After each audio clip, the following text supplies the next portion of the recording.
للأسف ما استطاعوا إنه يساعدوه، لأنه كان الموضوع بعد الساعة 2 بالليل تقريبا. كان عم يحضر لوجانتي الجزء الثالث. قدر الله وما شاء فعل. الفاتحة على روحه يا جماعة. بسم الله.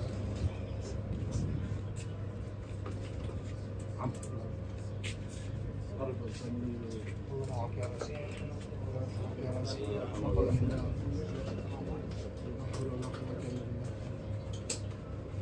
الله معك يا رفيق. لا لا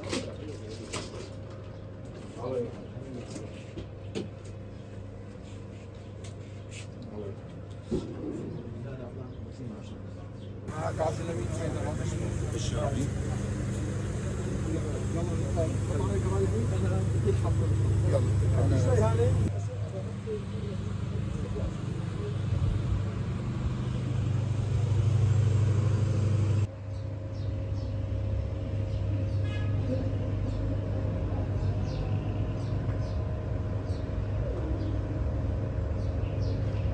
رازي وردة من الكتاب المجتهدين اللي عندهم أعمال من الأعمال المهمة كثير اللي قدمها بمسيرته الخليج.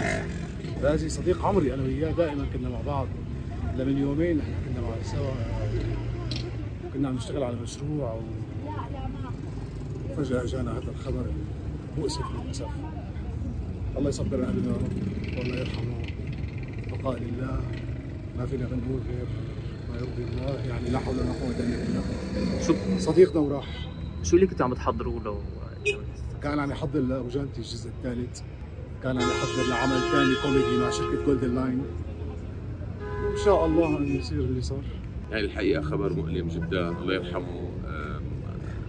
شاب صغير وشخص لطيف جدا ومبدع ومنتهى الرقة واللطف. أنا جمعتني فيه تجربة أبو جانتي الجزء الأول، كان هو المؤلف مع الفنان سامر مصري، وكان يعني حقيقة يتمتع بأخلاق عالية ولطف، ويعني شخص في غاية الاحترام. قدر الله وما شاء فعل. شو سبب الوفاة كان؟ سبب الوفاة نحن اجتمعنا مع صديقه اللي كان موجود معه بالبيت لما توفى. للأسف احتشاء عضلة قلب.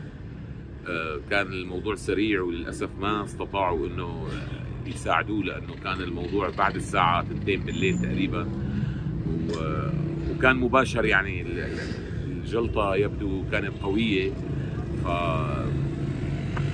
يعني قضاء الله. الله يرحمه. شكرا كثير. عيش.